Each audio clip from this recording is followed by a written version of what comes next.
Olá! Já parou para pensar que a nossa noção de tempo, de espaço e até de quem a gente é não é algo que simplesmente existe? Na verdade, é uma construção mental super complexa e, às vezes, bem frágil.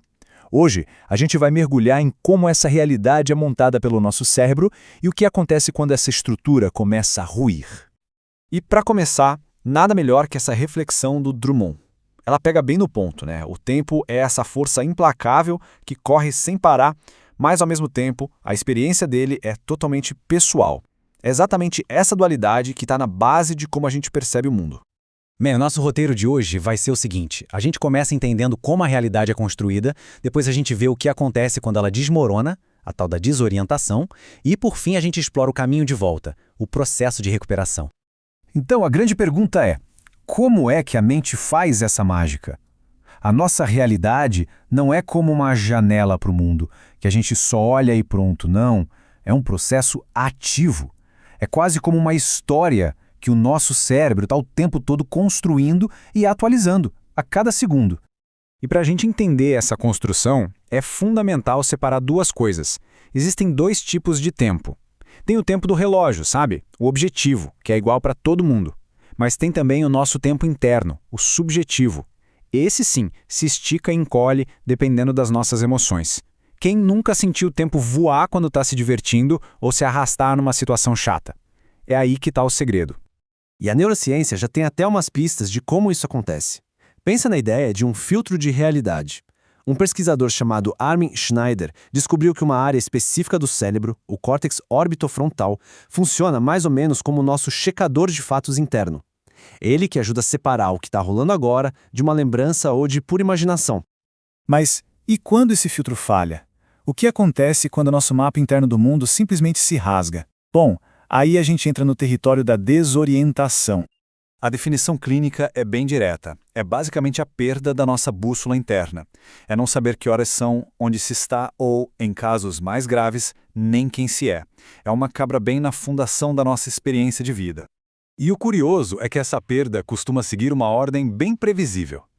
Primeiro, a noção de tempo fica toda bagunçada. Depois, a de espaço. E só por último, a identidade pessoal. Essa progressão dá uma dica de como a mente organiza a realidade, das coisas mais abstratas para as mais concretas. Agora, é importante saber que a desorientação não é uma coisa só. Ela pode aparecer de jeitos bem diferentes dependendo do que está causando. Vamos dar uma olhada em algumas dessas formas. As causas são muitas, sabe? Pode ser desde um rebaixamento do nível de consciência, um problema de memória, delírios, ou até uma desorganização profunda do pensamento, como acontece na esquizofrenia. Cada causa acaba criando um tipo diferente de mapa quebrado. A forma mais comum é a chamada torporosa. É fácil de imaginar. Pensa em alguém que está muito sonolento ou meio confuso depois de uma cirurgia. A percepção do mundo fica turva. A habilidade de se localizar no tempo e no espaço fica toda comprometida. É como se o filtro da realidade ficasse bem embaçado. Outro tipo muito importante é a amnésica. Aqui o problema não é a consciência, mas sim a memória. A pessoa simplesmente não consegue guardar informações novas. É o que acontece na síndrome de Korsakoff, por exemplo. O presente parece que escorrega pelos dedos, e aí fica impossível construir uma linha do tempo que faça sentido. E agora, um dos fenômenos mais impressionantes, a dupla orientação.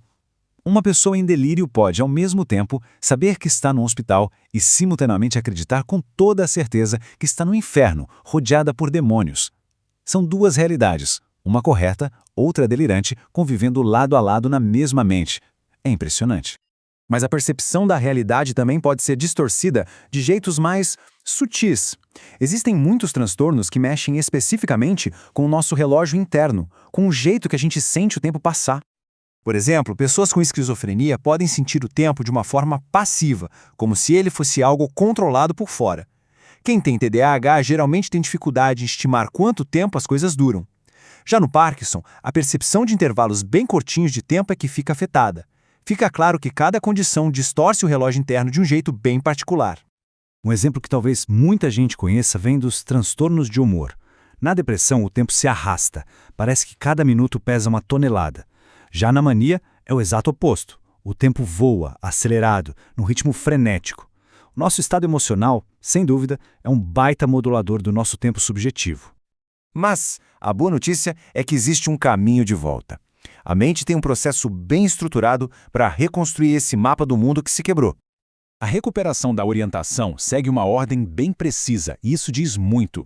A primeira âncora que a mente reencontra é a noção de si mesmo, quem eu sou. Depois, ela se localiza no espaço, onde eu estou.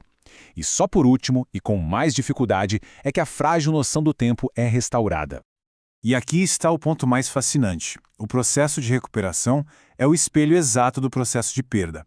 A mente reconstrói sua base a partir do mais concreto, que é o eu, para o mais abstrato, que é o tempo.